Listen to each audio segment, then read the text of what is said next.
Please like, subscribe and share করুন আপনাদের channel. সুষ্ঠু চিকিৎসা পরিষেবায় বিশ্বাস ও ভরসার আর এক নাম বালাজি ডায়াগনস্টিক। পরিচ্ছন্ন পরিবেশ, দায়িত্বশীল ব্যবস্থাপনা ও অভিজ্ঞ চিকিৎসকদের উপস্থিতিতে এখানে ইসিজি, আলট্রাসোনোগ্রাফি, ইকোকার্ডিওগ্রাফি করা হয়।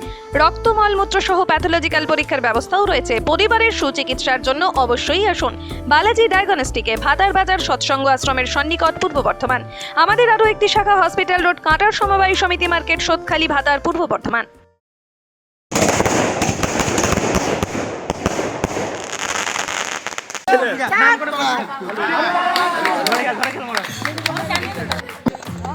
উপস্থিত সকলেই সবাই একটু করতালি দিয়ে অভিনন্দন জানান।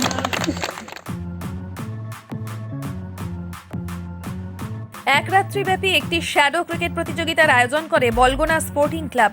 এবছর তাঁদের খেলা 10ম বর্ষে পদার্পণ করল। ক্রিকেট খেলায় মোট 46টি দল অংশগ্রহণ করে। খেলায় চ্যাম্পিয়ন হয় গুসকরা একান্ত আপন ক্লাব এবং রানার্স হয় নূরপুর ক্লাব। আপনারা দেখছেন সেই খেলার ছবি 7 দিন সংবাদের পর্দায়। বলগোনা স্পোর্টিং ক্লাবের সদস্যরা জানান, বর্তমান যুব সমাজ মোবাইল গেমের প্রতি বেশি আকর্ষিত। তাই মানসিক এবং শারীরিক বিকাশের কথা মাথায় রেখে যুব সমাজকে আবার খেলার মাঠে ফিরিয়ে আনতেই এ ধরনের উদ্যোগ। প্রত্যেক বছরই তারা এ ধরনের ক্রিকেট প্রতিযোগিতার আয়োজন করে থাকেন। শ্যাডো প্রতিযোগিতায় ফাইনালে ম্যান অব দ্য ম্যাচ এবং ম্যান অব দ্য সিরিজ হয় রাজু সাউ। বলগোনা স্পোর্টিং ক্লাব শুধুমাত্র খেলা নয়, পাশাপাশি বিভিন্ন সমাজসেবামূলক কাজেও নিযুক্ত। সতর্কীকরণ এবং সচেতনতামূলক পোস্টারে সমগ্র মাঠ একটি সম্প্রীতির বাতাবরণ সৃষ্টি করে।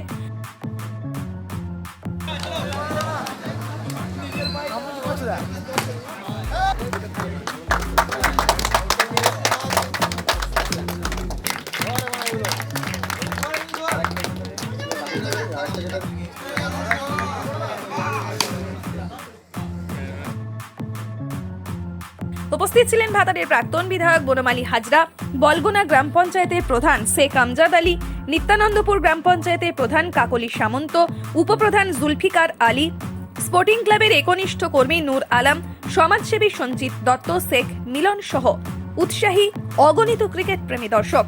আপনারা দেখছেন সেই খেলারই ছবি। মূলত যুব সমাজকে মাঠমুখী করতেই এ ধরনের উদ্যোগ নিচ্ছেন প্রতিটি ক্লাবের সদস্যরা এবং অন্যান্য উদ্যোক্তারা। জানিয়ে রাখি, এক রাত্রিব্যাপী বিরাট শ্যাডো ক্রিকেট প্রতিযোগিতার আয়োজন করা হয়। সেই শ্যাডো ক্রিকেটেরই ছবি আপনারা দেখছেন এই মুহূর্তে 7 দিন সংবাদের পর্দায়। এবছর তাঁদের খেলা অর্থাৎ বলগোনা স্পোর্টিং ক্লাবের খেলা 10ম বর্ষে পদার্পণ করেছে।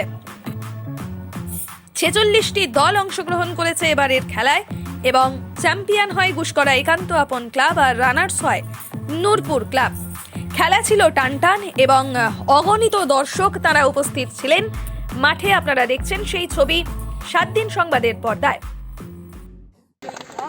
উপস্থিত সকলেই সবাই একটু করতালি দিয়ে অভিনন্দন জানান।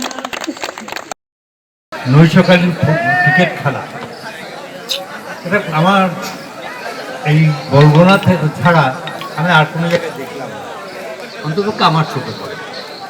সেই জন্য আর একবার কিন্তু আমি বিশেষভাবে এই দুই অঞ্চলের গ্রামবাসীদের বলুন, যুব সম্প্রদায়দের বলুন, ছাত্র সম্প্রদায়কে বলুন, তাদের আমি ধন্যবাদ দিচ্ছি যারা এই ব্যাপারে উৎসাহী এবং উদ্যোগ। এটা কিন্তু আস্তে আস্তে একটা দিন কিন্তু ছড়িয়ে পড়বে সারা গ্রাম বাংলা। আর সেদিন কিন্তু আমরা ভাববো, জানবো যে বলগোনা স্পোর্টিং ক্লাবই এর কিন্তু সুতরাং স্রষ্টাদের অবশ্যই আগামী দিন তাদের শ্রদ্ধা জানাবে, সম্মান জানাবে। যেমন আজকে আমি এই মঞ্চ থেকেও কিন্তু তাদের শ্রদ্ধা সম্মান জানাচ্ছি, যে একটা নতুন একটা চিন্তা ভাবনা নিয়ে, নতুন উদ্ভাবনী শক্তি দিয়ে তারা কিন্তু আজকের এই খেলাটা চালিয়ে যায়। আমি জানি না আজকে এই মুহূর্তে কতগুলো দল যোগদান করেছে, তবে যেটুকু শুনলাম যে ভোর পর্যন্ত এই খেলাটা চলবে এবং এটা প্রতি বছরই সেটা চলে থাকে। উপস্থিত সকলেই সবাই একটু করতালি দিয়ে অভিনন্দন জানান।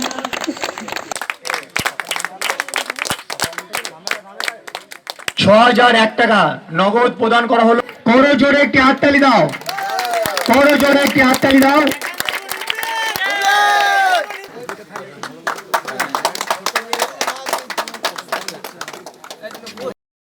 বলগুনা স্পোর্টিং ক্লাবের উদ্যোগে এখানে একটা এক রাতব্যাপী শ্যাডো ক্রিকেট প্রতিযোগিতার আয়োজন করা হয়েছিল। মোট কতগুলি দল অংশগ্রহণ করছিল? 45টি দল অংশগ্রহণ করেছিল। এই খেলায় ফাইনালে কোন কোন দল উঠলো?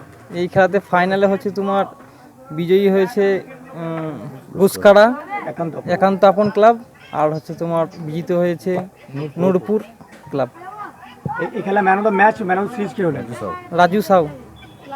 তো কত বছর আপনাদের এই খেলা? 10 বছর। এই সময় এই খেলা ছাড়ার কি উদ্দেশ্য আপনাদের? এই সময় এই খেলা ছাড়ার উদ্যোগ হচ্ছে তোমার খেলাধুলার বিস্তার করা, আর হচ্ছে তোমার আমার যুব সমাজ যেভাবে মোবাইলে আসক্ত হয়ে গেছে ওখান থেকে বের করে নিয়ে আসে। উদ্যোগে কি হচ্ছিল এখানে? এক রাতব্যাপী শ্যাডো ক্রিকেট প্রতিযোগিতা আয়োজন করা হয়েছিল। কত বছরে আপনাদের এই প্রতিযোগিতা? এটা 10 বছর ধরে চলছে। আজকে এই খেলায় ফাইনালে কোন কোন টিম উঠেছে? ফাইনালে উঠেছিল গুসকাড়া একান্ত আপন ক্লাব আর নূরপুর ক্লাব। খেলায় জয়লাভ কে করলেন? গুসকাড়া একান্ত আপন ক্লাব। এই খেলার মাঠ থেকে দর্শক এবং খেলোয়াড়দের উদ্দেশ্যে কি বলবেন? খেলা দিন দিন তো কমে যাচ্ছে, তার জন্য খেলাটা যাতে আবার আগেকার মতো সচল হয় বা যুব সমাজ যাতে খেলার প্রতি আগ্রহ হয়, তার জন্য আমরা একটা মেসেজ সবাইকে দিচ্ছি। শরীর স্বাস্থ্য গঠন, খেলাধুলার প্রতি ভালোবাসা, সেটা যেন আবার পুনরায় ফিরে আসে।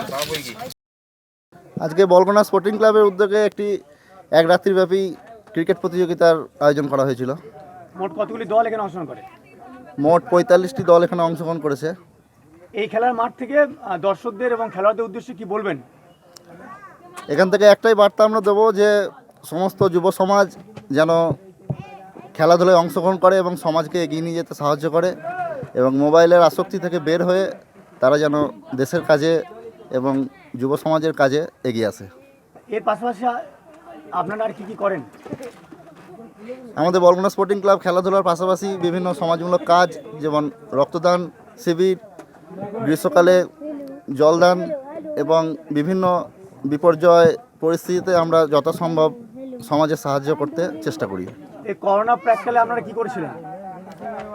এই করোনা প্রাককালে আমরা আমাদের সাহায্য মতো এবং সাধ্য মতো আমাদের লোকাল এরিয়ায় যে দুস্থ গরিব এবং কর্মহীন লোক তাদেরকে খাদ্য এবং কিছু আর্থিক সাহায্য তুলে দেওয়ার চেষ্টা করেছিলাম।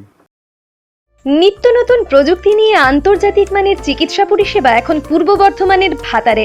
Ultrasonography, echocardiography, digital x-ray, 3 channel digital ECG, modern digital pathology চিকিৎসার জন্য আজই আসুন জাতীয় ও আন্তর্জাতিক পুরস্কারপ্রাপ্ত সংস্থা সেবালয় পলিক্লিনিক অ্যান্ড ডায়াগনস্টিক সেন্টারে, ভাতার বাজার, কদমতলা, পূর্ব বর্ধমান।